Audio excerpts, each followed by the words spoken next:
ಓಂ ಹ್ರೀಂ ಭೈರವಿ ಕ್ಲಾಂ ಹ್ರೀಂ ಸ್ವಾಹ. ನಮಸ್ಕಾರ.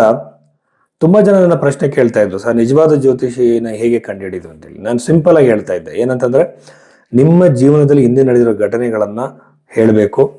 ಆ ಹೇಳಿದ ಘಟನೆಗಳನ್ನ ನಿಮ್ಮ ಲಗ್ನಕ್ಕೆ, ನೀವು ಕೊಟ್ಟಿರೋ ಸಮಯಕ್ಕೆ ಒಂದು ಲಗ್ನ ಅಂತ ಇರುತ್ತೆ, ಆ ಲಗ್ನಕ್ಕೆ ಹೊಂದುತ್ತಾ ಅಂತ ನೋಡಬೇಕು. ಬರ್ತ್ ಟೈಮ್ ರೆಕ್ಟಿಫಿಕೇಶನ್ ಮಾಡಬೇಕು.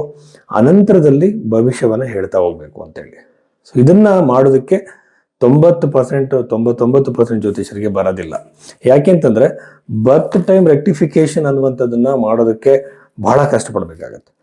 ಇನ್ನೊಬ್ರು ಕೇಳಿದ್ರು, ನೀವು ಹೇಗೆ ಭವಿಷ್ಯವನ್ನ ಹೇಳ್ತೀರಾ ಸರ್ ಅಲ್ಲದು ಅಂತಂದ್ರೆ, ನಾನು ಹೇಳುವ ಪದ್ಧತಿ ಹೇಗೆ ಅಂತಂದ್ರೆ, ಫಸ್ಟ್ ನಿಮ್ಮ ಲಗ್ನವನ್ನ ತಿದ್ದುತ್ತೀನಿ. ನೀವು ಕೊಟ್ಟಿರೋ ಬರ್ತ್ ಟೈಮ್ನ ಪ್ರಕಾರವಾಗಿ ಲಗ್ನವನ್ನ ತಿದ್ದುತ್ತೀನಿ. ಅನಂತರದಲ್ಲಿ ನಿಮಗೆ ಸೂಟೇಬಲ್ ಆಗುವಂಥ ದಶೆಯನ್ನು ನಾನು ಅಪ್ಲೈ ಮಾಡ್ತೀನಿ. ವಿಂಶೋತ್ತರಿ ದಶೆ ಇದೆ, ಚರ ದಶೆ ಇದೆ, ಆಮೇಲೆ ಬಹಳಷ್ಟು ತರದ 48 ತರದ ದಶೆಗಳಿದೆ. ಬೃಹತ್ ಪರಾಶರ ವರಶಾಸ್ತ್ರ, ನಿಮಗೆ ಸೂಟೇಬಲ್ ಆಗಿರುವಂಥ ದಶೆಯನ್ನು ನಾನು ಅಪ್ಲೈ ಮಾಡ್ತೀನಿ. ಅನಂತರದಲ್ಲಿ ಜಮಿನಿ ಪದ್ಧತಿಯಲ್ಲಿ ನೋಡ್ತೀನಿ, ಚರದಶೆಯಲ್ಲಿ ನೋಡ್ತೀನಿ, ಅದರ ನಂತರದಲ್ಲಿ ಯೋಗಿನಿ ದಶೆಯಲ್ಲಿ ನೋಡ್ತೀನಿ, ಇನ್ನೊಂದು ತರದಲ್ಲಿ ಪ್ರಶ್ನೆ ಕೊಂಡ್ಲೇನ್ ಹಾಕ್ತೀನಿ. ಕೊನೆಯದಾಗಿ ನಿಮ್ಮ ಹಸ್ತರೇಖೆಗಳಲ್ಲಿರುವಂತಹ ರೇಖೆಗಳು ಯಾವ ತರದ ವಿಚಾರವನ್ನು ಸೂಚಿಸ್ತಾ ಇದೆ ಅಂತೇಳಿ ನಾನು ಎಲ್ಲದನ್ನು ಕೂಡ ಸಿಂಥಸೈಸ್ ಮಾಡ್ತೀನಿ. ಎಲ್ಲದನ್ನು ಕೂಡ ಅಪ್ಲೈ ಮಾಡಿ ಒಂದು ಪ್ರೆಡಿಕ್ಷನ್ಗೆ ಬರ್ತೀನಿ. ಇದಕ್ಕೆ ಟೈಮ್ ಹಿಡಿಯುತ್ತೆ. ಅಲ್ಲಿ ನನ್ನ ಪ್ರೆಡಿಕ್ಷನ್ ಅಕ್ಯುರೇಟ್ ಆಗುವಂಥ ಸಾಧ್ಯತೆ ಬಹಳಷ್ಟು ಇರುತ್ತೆ. ಅದು ಬಿಟ್ಟು ನಾನು ನಿಮ್ಮ ಹೆಸರು ಕೇಳ್ಬಿಟ್ಟು ನ್ಯೂಮರಾಲಜಿ ಪ್ರಕಾರ ಈ ಡೇಟಲ್ಲಿ ಹುಟ್ಟಿದ್ರೆ ಈ ಥರ ಆಗುತ್ತೆ ಅನ್ನೋದು, ಇದು ಯಾವುದನ್ನು ನಾನು ಮಾಡೋದಿಲ್ಲ. ಇದು ಸೈಂಟಿಫಿಕ್ ಮೆಥಡ್. ಇದನ್ನ ದೊಡ್ಡ ದೊಡ್ಡ ಜ್ಯೋತಿಷರುಗಳು ಇದನ್ನು ಫಾಲೋ ಮಾಡ್ತಾ ಇದ್ದಾರೆ. ಸೊ ಅದನ್ನು ಬಿಟ್ಟು ಸುಮ್ಮನೆ ಕಾಲಹರಣಕ್ಕೆ ಏನೋ ಒಂದು ಹೇಳುವಂಥದ್ದು, 4ರಲ್ಲಿ 2 ಅಂತ ನಿಜ ಆಗತ್ತೆ, ಇದೆಲ್ಲ ಕೂಡ ಜ್ಯೋತಿಷ್ಯ ಅಲ್ಲ. ಸೊ ಇದು ನನ್ನ ಪದ್ಧತಿ. ಸೊ ಹಾಗಾಗಿ ನಿಜವಾದ ಜ್ಯೋತಿಷ್ಯನ ನಿಮ್ಮ ಘಟನೆಗಳನ್ನ ಎಷ್ಟು ಅಕ್ಯುರೇಟ್ ಆಗಿ ಅವ್ರು ಹೇಳ್ತಾರೆ ಅನ್ನೋದ್ರ ಮೇಲೆ ನಾವು ಕಂಡುಹಿಡಿಬಹುದು. ಆ ಬಗೆಯಲ್ಲಿ ನಿಮ್ಮ ಜಾತಕವನ್ನ ನೀವು ತೋರಿಸ್ಬೇಕಾಗಿದೆ. ನೀವು ಭೈರವಿ ಆಸ್ಟ್ರೋಗೆ ಸಂಪರ್ಕ ಮಾಡಬಹುದು. ಸೊ ಇಲ್ಲಿ ಬಹಳ ಮುಖ್ಯವಾದ ವಿಚಾರ ಏನಂತಂದ್ರೆ, ಹಸ್ತ ಸಾಮುದ್ರಿಕ, ಇಲ್ಲಿ ಡೇಟ್ ಆಫ್ ಬರ್ತ್ ಇಲ್ವಲ್ಲ ಸರ್ ಅಂತ ತುಂಬಾ ಜನ ಕೇಳ್ತಾರೆ. ಹಸ್ತದ ಮೂಲಕ ಬಹಳಷ್ಟು ವಿಚಾರಗಳನ್ನ ಹೇಳ್ಬೋದು. ಇದರಲ್ಲಿ ಚೈನೀಸ್ ಪಾಮಿಸ್ಟ್ರಿ ಇದೆ, ಇಂಡಿಯನ್ ಪಾಮಿಸ್ಟ್ರಿ ಇದೆ, ನಾಡಿ ಪಾಮಿಸ್ಟ್ರಿ ಇದೆ. ನಾಡಿ ಹಸ್ತ ಸಾಮುದ್ರಿಕ ಬಹಳ ಅಕ್ಯುರೇಟ್ ಆಗಿ ಹೇಳ್ಬೋದು. ಇದ್ರ ಬಗ್ಗೆ RG ರಾವ್ ಅವರ ಬಹಳಷ್ಟು ಸಂಶೋಧನೆಗಳಿದೆ. ಸೊ ಇದ್ರ ಬಗ್ಗೆ ಮಾತಾಡೋಣ. ಈ ಮೂಲಕ ನಾನು ಒಂದು ಪರ್ಟಿಕ್ಯುಲರ್ ಒಂದು ಇವೆಂಟ್ನ ಹೇಳೋದಕ್ಕೆ ಟ್ರೈ ಮಾಡ್ತೀನಿ. ಸೊ ಇದು ನನ್ನ ವೇ ಆಫ್ ಪ್ರೆಡಿಕ್ಷನ್. ಸೊ ಇದು ನನ್ನ ಟೆಕ್ನಿಕ್. ಸೊ ಈ ಬಗ್ಗೆ ನೀವು ಪ್ರೆಡಿಕ್ಷನ್ಸ್ ತಗೋಬೇಕು ಅಂದ್ರೆ ಕಾಂಟ್ಯಾಕ್ಟ್ ಮಾಡ್ಬೋದು. ಸಿಂಹ ರಾಶಿ 2026 ಮಾರ್ಚ್ 8ನೇ ತಾರೀಕು ನಂತರದಲ್ಲಿ ಸಿಂಹ ರಾಶಿಯವರಿಗೆ ಏನೆಲ್ಲ ವಿಶೇಷಗಳಿದೆ ಅಂತ ನಾವು ನೋಡೋದಾದ್ರೆ, ರಾಶಿಯಲ್ಲಿ ಕೇತು ಗ್ರಹ, ಸಪ್ತಮದಲ್ಲಿರುವಂತಹ ಪಾಪ ಗ್ರಹಗಳನ್ನು ನೋಡೋದಾದ್ರೆ, ಒಂದು ವೈವಾಹಿಕ ಜೀವನದಲ್ಲಿ ಬಿರುಕು, ಕಿರಿಕಿರಿ, ಪಾರ್ಟ್ನರ್ಶಿಪ್ ಬಿಸ್ನೆಸ್ಗಳಲ್ಲಿ ಕಿರಿಕಿರಿ. ನೀವು ಯಾರೊಬ್ಬರ ಜೊತೆ ಒಂದು ಪಾರ್ಟ್ನರ್ಶಿಪ್ ಬಿಸ್ನೆಸ್ ಮಾಡ್ತಾ ಇರ್ತೀರಾ, ಆ ಪಾರ್ಟ್ನರ್ಶಿಪ್ ಬಿಸ್ನೆಸ್ ಅಷ್ಟು ಚೆನ್ನಾಗಿ ನಡೆಯೋದಿಲ್ಲ, ನಿಮಗೆ ಮಾನಸಿಕವಾಗಿ ಕಿರಿಕಿರಿ ಆಗಬಾರದು. ಇಬ್ಬರ ಮಧ್ಯೆ ಒಂದು ವೈಮನಸ್ಸು ಕ್ರಿಯೇಟ್ ಆಗುವಂತಹ ಸಾಧ್ಯತೆಗಳು ಅತಿ ಹೆಚ್ಚಾಗಿರುತ್ತೆ. ಬಹಳ ಜಾಗ್ರತೆಯಿಂದ ಇರಿ. ಎರಡನೇದಾಗಿ ಬಂದು ಫೈನಾನ್ಷಿಯಲ್ ಆಗಿ ನಿಮಗೆ ಲಾಸ್ ಆಗುವಂತಹ ಸಾಧ್ಯತೆಗಳು ಇದೆ. ನೀವೊಂದು ಬಿಸ್ನೆಸ್ ಇನ್ವೆಸ್ಟ್ಮೆಂಟ್ ಮಾಡಿರ್ತೀರ, ಬಹಳ ಕೇರ್ಫುಲ್ ಆಗಿರಿ.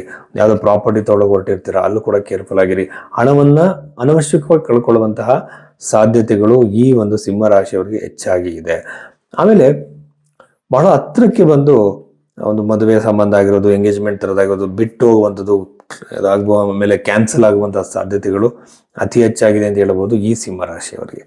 ಅಷ್ಟಮದಲ್ಲಿರುವಂತಹ ಗ್ರಹಗಳನ್ನ ನೋಡಿದ್ರೆ ಪ್ರಾಪರ್ಟಿ ಡಿಸ್ಪ್ಯೂಟ್ಗಳು, ಇಷ್ಟು ದಿನ ಪ್ರಾಪರ್ಟಿ ಡಿಸ್ಪ್ಯೂಟ್ ಇರಲ್ಲ, ಈಗ ಏನೋ ಒಂದು ಕಾರಣಾಂತರಕ್ಕೆ ಅವರು ನಿಮ್ಮ ಜಾಗಕ್ಕೆ ಬರ್ಬೋದು. ಇದರಿಂದ ನೀವು ಇಂಜೆಕ್ಷನ್ ಇನ್ನೊಂದಕ್ಕೋಸ್ಕರ ಕೋರ್ಟಿನ ಮೆಟ್ಟಿ ಹತ್ಬೇಕಾಗ್ಬೋದು. ಈ ನಾನಾ ತರದ ಪ್ರಾಪರ್ಟಿ ರಿಲೇಟೆಡ್ ಕಿರಿಕಿರಿಗಳು ಈ ಸಂದರ್ಭದಲ್ಲಿ ಸಿಂಹ ರಾಶಿಯವರಿಗೆ ಆಗುವಂತಹ ಸಾಧ್ಯತೆ ಇದೆ. ಆಮೇಲೆ ಹೊಸ ಪ್ರಾಪರ್ಟಿನ ಖರೀದಿ ಖಂಡಿತವಾಗ್ಲೂ ನೀವು ಮಾಡ್ತೀರಾ. ಎಗೇನ್ ಅಲ್ಲೂ ಕೂಡ ಏನಾದ್ರು ಒಂದು ಕಾರಣದಿಂದ ಡಿಸ್ಪ್ಯೂಟ್ಸ್ ಆಗ್ಬೋದು. ಸ್ವಲ್ಪ ಮುಂದೆ ಹಾಕಿ, ಒಂದು ಯಾವುದೋ ಪ್ರಾಪರ್ಟಿ ತಗೋಬೇಕು ಅಂದಿದ್ರೆ, ಅದು ನೀವು ಬಹಳ ಇಷ್ಟ ಆಗಿರುತ್ತೆ ಅಂತ ಪ್ರಾಪರ್ಟಿ ಇದ್ರೆ ಸ್ವಲ್ಪ ಅದನ್ನ ಮುಂದಕ್ಕೆ ಹಾಕೋದು ಒಳ್ಳೆಯದು. ಆಮೇಲೆ ಉದ್ಯೋಗದಲ್ಲಿ ಖಂಡಿತವಾಗ್ಲೂ ಸಹ ಅನಾನುಕೂಲ ಆಗುತ್ತೆ. ಹೊಸ ಉದ್ಯೋಗಕ್ಕೆ ಹುಡುಕ ಪ್ರಯತ್ನ ಮಾಡಬೇಡಿ. ಹೊಸ ಉದ್ಯೋಗ ಸಿಗುವಂತ ಸಾಧ್ಯತೆ ಬಹಳ ಲೇಟ್ ಆಗುತ್ತೆ. ಹಾಗಾಗಿ ಇರುವಂಥ ಉದ್ಯೋಗದಲ್ಲಿ ಅಡ್ಜಸ್ಟ್ಮೆಂಟ್ ಮಾಡಿಕೊಂಡು ಒಳ್ಳೆ ಟೈಮ್ ಬರೋ ತನಕ ವೆಯ್ಟ್ ಮಾಡೋದು ಒಳ್ಳೆಯದು. ಇದು ನಿಮ್ಮ ಮನಸ್ಸಲ್ಲಿ ಯಾವಾಗಲೂ ಇರಲಿ. ಇಂಟರ್ವ್ಯೂಸ್ ಕೊಟ್ಟಿರ್ತೀರಾ, ರೆಸ್ಪಾನ್ಸ್ ಬಂದಿರಲ್ಲ. ಹೊಸ ಜಾಬಿಗೆ ಅಪ್ಲೈ ಮಾಡಿರ್ತೀರ, ರೆಸ್ಪಾನ್ಸ್ ಬಂದಿರಲ್ಲ. ಇರೋ ಜಾಬ್ನ ಬಿಡಬೇಡಿ, ಅಲ್ಲೇ ಮುಂದುವರಿಯೋದು ಒಳ್ಳೆಯದು ಸ್ವಲ್ಪ ಸಮಯದವರೆಗೂ. ಇನ್ನೊಂದು 10 ದಿನಗಳಲ್ಲಿ ಎಷ್ಟೋ ಬದಲಾವಣೆಗಳು ಈ ಒಂದು ನಮ್ಮ ಸಿಂಹರಾಶಿಯವರಿಗೆ ಆಗ್ತಾ ಇರೋದ್ರಿಂದ ನನ್ನ ಒಂದು ಅಭಿಪ್ರಾಯದಲ್ಲಿ ಸಿಂಹರಾಶಿಯವರು ತಾಳ್ಮೆಯನ್ನು ಕಳೆದುಕೊಳ್ಳದೆ ಒಂದು ಒಳ್ಳೆಯ ಅವಕಾಶಕ್ಕಾಗಿ ವೆಯ್ಟ್ ಮಾಡೋದು ಬಹಳ ಬಹಳ ಒಳ್ಳೆಯದು. ಆಮೇಲೆ ವಿದ್ಯಾರ್ಥಿಗಳಿಗೆ ಬಹಳ ಚೆನ್ನಾಗಿದೆ. ಈಗ ಒಂದು ಹೊಸ ಕೋರ್ಸ್ ಸೇರಿರ್ತೀರಾ, ಅಲ್ಲಿ ನಿಮಗೆ ಉತ್ತಮವಾಗಿರೋ ಸ್ಕೋರ್ ಸಿಗ್ಬೋದು, ಅಥವಾ ಕಾಂಪಿಟೇಟಿವ್ ಎಕ್ಸಾಮ್ಸ್ಗಳಲ್ಲಿ ಗೌರ್ಮೆಂಟ್ ಜಾಬ್ಗೆ ತಯಾರಿ ಮಾಡ್ತಿರೋರಿಗೆ ಬಹಳ ಬಹಳ ಅನುಕೂಲವಾಗುತ್ತೆ. ಆಮೇಲೆ ಈ ಒಂದು ಸಂದರ್ಭದಲ್ಲಿ ಆರೋಗ್ಯದಲ್ಲಿ ಇರುವಂತಹ ಏರುಪೇರುಗಳನ್ನು ನಾವು ಮರೆಯೋ ಆಗಿಲ್ಲ. ಅನವಶ್ಯಕವಾಗಿ ಆರೋಗ್ಯದಲ್ಲಿ ಏನೋ ಒಂದು ಕಿರಿಕಿರಿ, ಸಣ್ಣದಾಗಿರೋದು ದೊಡ್ಡದಾಗುವಂಥದ್ದು, ನಾನಾ ಥರದ ಟೆನ್ಷನ್ಗಳು ನಿಮಗೆ ಕ್ರಿಯೇಟ್ ಆಗುತ್ತೆ. ಆರೋಗ್ಯದ ವಿಚಾರದಲ್ಲಿ ಬಹಳ ಕೇರ್ಫುಲ್ ಆಗಿರಿ. ಮಾನಸಿಕವಾಗಿ ಕೂಡ ಕುಗ್ಗುವಂಥದ್ದು, ಕೆಟ್ಟ ಕೆಟ್ಟ ಆಲೋಚನೆಗಳು ಬರುವಂಥದ್ದು, ಮೆಂಟಲಿ ಏನೇನೋ ನೆಗೆಟಿವ್ ಥಾಟ್ಸ್ ಬರುವಂಥ ಸಾಧ್ಯತೆಗಳು ಸಿಂಹರಾಶಿಯವರಿಗೆ ಅತಿ ಹೆಚ್ಚಾಗಿದೆ ಅಂತ ಹೇಳ್ಬೋದು. ಇಷ್ಟೆಲ್ಲ ವಿಚಾರಗಳನ್ನ ಗಮನದಲ್ಲಿಟ್ಕೊಳ್ಳಿ. ವಿವಾಹ ಕೂಡ ವಿಳಂಬ ಆಗುತ್ತೆ, ನೋಡ್ಕೊಂಡು ಹೋಗಿರೋ ಸಂಬಂಧಗಳು ಬರದೇ ಇರ್ಬೋದು, ಕ್ಯಾನ್ಸಲ್ ಆಗ್ಬೋದು, ಎಲ್ಲ ಸಾಧ್ಯತೆಗಳಿದೆ. ಹಾಗಾಗಿ ಮನಸ್ಸನ್ನು ಪ್ರಶಾಂತವಾಗಿ ಇಟ್ಕೊಂಡು ಶಿವನ ಧ್ಯಾನವನ್ನು ಮಾಡಿಕೊಂಡು ಒಳ್ಳೆಯ ಟೈಮ್ ಬರೋ ತನಕ ವೆಯ್ಟ್ ಮಾಡೋದು ಬಹಳ ಒಳ್ಳೆಯದು.